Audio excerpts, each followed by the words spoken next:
আসসালামু আলাইকুম। আমি আজকে কথা বলবো নর্থ ম্যাসেডোনিয়ার জীবনযাত্রার মান কেমন, এখানে আপনি আসার পরে কি কি সুযোগ সুবিধা পাবেন এবং এখানের আপনার থাকা খাওয়ার খরচ কীরকম হয় এবং এখানে মানে যে থাকার ব্যবস্থা কীরকম দেয় এবং আপনার এখানের পরিবেশটা কীরকম বা আবহাওয়া কীরকম, এখানের লোকজন কেমন এবং ভাষাগত দিক থেকে মানে কি ভাষা এখানে চলে বা কি ভাষা জানে থাকলে আপনি এখানে মোটামুটিভাবে চলতে পারবেন। তো এগুলো বিষয় আশায় নিয়ে আমি আজকে কথা বলবো। তো প্রথমেই কথা বলবো যে নর্থ ম্যাসেডোনিয়ার আসলে জীবনযাত্রার মান কেমন। তো আপনারা হয়তো বা অনেকেই জানেন যে নর্থ ম্যাসেডোনিয়া কিন্তু ইউরোপের একটি দেশ হলেও কিন্তু এটা কিন্তু ইউরোপের ইউনিয়নের কোনো সদস্যভুক্ত কোনো দেশ নয়। এটা একটা বলকাল অঞ্চলের দেশ নর্থ ম্যাসেডোনিয়া। তো এখানের আপনার একটা বিষয় হলো ইউরোপের অন্যান্য দেশের তুলনায় কিন্তু নর্থ ম্যাসেডোনিয়াতে আপনার জীবনযাত্রার খরচ কিন্তু অনেক তুলনামূলকভাবে অনেক কম। যেমন আপনি ইটালি বা অন্যান্য যেগুলো রাষ্ট্র আছে যেমন ফ্রান্স, স্পেন, পর্তুগাল, গ্রিস, এখানে কিন্তু আপনার মান্থলি কিন্তু একটা কিন্তু খরচা কিন্তু বড় অ্যামাউন্টের খরচা যায়। সেই তুলনায় কিন্তু নর্থ ম্যাসেডোনিয়াতে কিন্তু আপনি কম খরচের মধ্যেই কিন্তু আপনি চলতে পারবেন এবং সব কিছু করতে পারবেন।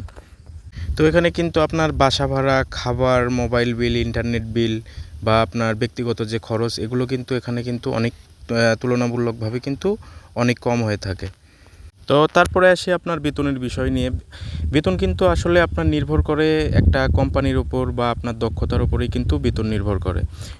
এখানে অনেক আপনার ভালো যে কোম্পানিগুলো আছে, যেমন আপনার যেগুলো অন্যান্য ইউরোপের বড় বড় রাষ্ট্র থেকে যে আপনার যে কোম্পানিগুলো এখানে আছে, যেমন আপনার ধরতে গেলে ইটালি বা বিভিন্ন নরওয়ে ও অন্যান্য যেগুলো দেশ থেকে এগুলো এখানে ব্যবসা করে বা এগুলো যেগুলো কোম্পানিতে আপনি জব করবেন, এখানে কিন্তু বেতন কিন্তু অনেকটা কিন্তু বেশি হয়ে থাকে।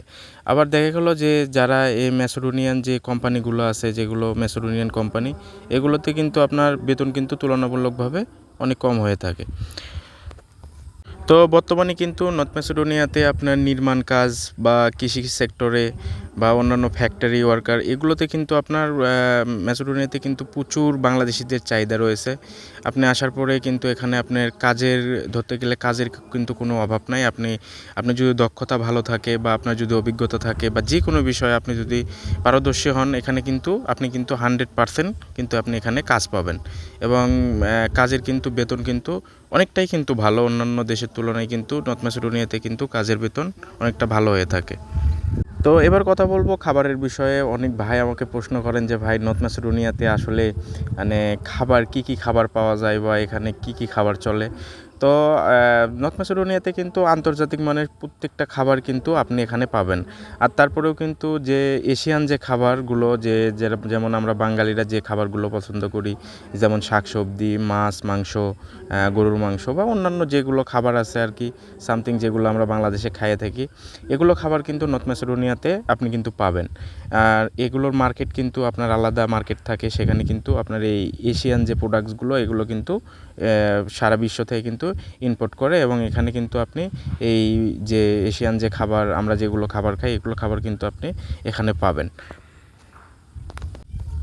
তো এবার আসি নর্থ ম্যাসেডোনিয়ার আপনার পরিবেশ এবং আবহাওয়া। তো নর্থ ম্যাসেডোনিয়াতে কিন্তু আপনার পরিবেশের দিক থেকে কিন্তু অনেক সুন্দর একটা দেশ। আপনার এখানে প্রাকৃতিক যে সৌন্দর্য বলতে গেলে সব কিছুই কিন্তু নর্থ ম্যাসেডোনিয়াতে আছে। আপনি যদি এখানে যখন প্রথম আসবেন, আসার পরে দেখবেন যে এখানে কিন্তু ইউরোপের অন্যান্য দেশের তুলনায় কিন্তু আপনার প্রাকৃতিক সৌন্দর্যই কিন্তু ভরপুর, অনেক সৌন্দর্য। আপনার দেখা গেল আপনার সব কিছু এখানে কিন্তু পরিপূর্ণ আছে। তো এবার আসি আবহাওয়ার বিষয়টি নিয়ে, যে নর্থ ম্যাসেডোনিয়াতে কিন্তু আপনি গ্রীষ্ম সময় কিন্তু একটু বেশি গরম থাকে, যেমন আমাদের বাংলাদেশে যেরকম গরম, এটা কিন্তু আপনার 2 মাসের মতো কিন্তু থাকে এবং আর কিন্তু পরবর্তীতে কিন্তু আপনার আবহাওয়া কিন্তু শীতল। আর যখন আপনার দেখা গেল যে আপনার সেপ্টেম্বর, অক্টোবর, নভেম্বর থেকে কিন্তু আপনার কিন্তু হালকা শীত পড়ে থাকে এবং আপনার নভেম্বর, ডিসেম্বর থেকে কিন্তু পুরো 4 মাস কিন্তু এখানে তুষারপাত হয় এবং এটা কিন্তু বিভিন্ন এলাকা ভিত্তিকভাবে বা আপনার শহর ভিত্তিকভাবে হয়ে থাকে। তো পুরো নর্থ ম্যাসেডোনিয়াতেই কিন্তু আপনার যে তুষারপাত কিন্তু হয় না। এটা কিছু কিছু অঞ্চল আছে সেগুলোতে কিন্তু অনেক বেশি তুষারপাত হয়। তো আবহাওয়ার দিক থেকে নর্থ ম্যাসেডোনিয়াতে কিন্তু অনেক ভালো, যে আপনার যে টাইমে যে আবহাওয়া হওয়ার কথা এটাই কিন্তু এখানে হয়, এবং সব কিছু মিলে কিন্তু নর্থ ম্যাসেডোনিয়াতে কিন্তু আবহাওয়ার দিক থেকে কিন্তু অনেক সুন্দর। তো তারপরে যে বিষয়টি নিয়ে আলোচনা করব যে নর্থ ম্যাসেডোনিয়ার মানুষ আসলে কী রকম। তো আপনি যখন একটা দেশে আসবেন, আসার পরে তো আপনার অবশ্যই প্রশ্ন থাকতে পারে যে সে অঞ্চলের মানুষগুলো আসলে কী রকম, তাদের ব্যবহার আচার আচরণ কেমন, বা তারা মানুষ হিসেবে কেমন। তো নর্থ ম্যাসেডোনিয়ার মানুষ কিন্তু অনেক বন্ধুসুলভ, তারা কিন্তু অনেক ভালো মনের মানুষ হয়ে থাকে, এবং সবাই কিন্তু অনেক ফ্রেন্ডলি কিন্তু আপনার সাথে মিশবে বা সব কিছু করবে। কিন্তু আর তারা কিন্তু আপনার ধরতে গেলে প্রায় আপনি যখন তাদের সাথে মিশবেন, উঠবেন, বসবেন, তারা কিন্তু একটা বন্ধুর মতো আপনার সাথে আচরণ করে থাকে।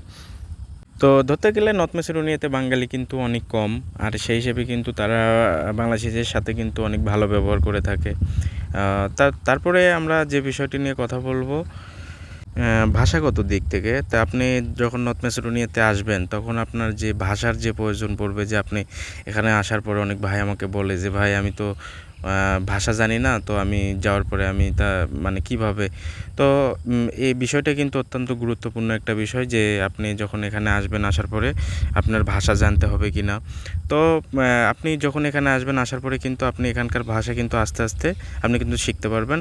তো আপনার যদি বেসিক ইংলিশের একটু যদি ধারণা থাকে বা টুকিটাকি আপনি যদি ইংলিশ বলতে পারেন, তাহলে কিন্তু মোটামুটি আপনি কিন্তু প্রথম দিকে নিজেকে চালিয়ে নিতে পারবেন। যে আপনার বিভিন্ন জায়গায় কিন্তু যে সামথিং যে ইংলিশগুলো এগুলো বলে কিন্তু আপনি সাধারণভাবে চলতে পারবেন। এর পাশাপাশি আপনি কিন্তু এই ম্যাসেডোনিয়ান ভাষা কিন্তু আপনি শিখতে পারবেন। তো পরিশেষে আপনাদের সাথে একটা কথাই বলবো, যে আপনি যদি নর্থ ম্যাসেডোনিয়া যদি আসেন, আপনার যদি কোম্পানি যদি ভালো হয় বা আপনার যদি সব কিছু ভালো থাকে, তো আপনি কিন্তু এখানে একটা স্বাচ্ছন্দ্য জীবন এবং আপনি কিন্তু সুন্দরভাবে কিন্তু এখানে বসবাস করতে পারবেন, এবং ভালো একটা সঞ্চয় করতে পারবেন, এবং লাইফে কিন্তু ভালো একটা কিছু করতে পারবেন। তো আপনারা সবাই, আমার একটাই কথা, যে আপনারা বাংলাদেশ থেকে আসার আগে আপনাদের ওয়ার্ক পারমিট বা সব কিছু আপনারা ভালোভাবে দেখে আসবেন, কোম্পানি কী রকম, বা আপনার কোম্পানিটা আসলে মানে সাপ্লাই কোম্পানি কিনা, বা কোম্পানির রেপুটেশন কীরকম, মানে সব কিছু যাচাই বাছাই করে আপনারা আসবেন। আসার পরে যদি দেখেন যে আপনার কোম্পানি অনেকটা ভালো, তাহলে কিন্তু আপনারা এখানে সুন্দর একটা লাইফ কিন্তু আপনারা উপভোগ করতে পারবেন। তো ভিডিওটি আমার আজকে এই পর্যন্তই। তো আপনাদের যদি অন্য কোনো বিষয়ে বা কিছু জানার থাকে, আপনারা আমার কমেন্টে বলবেন, আমি চেষ্টা করব আপনাদের সব প্রশ্নের উত্তর দেওয়ার জন্য।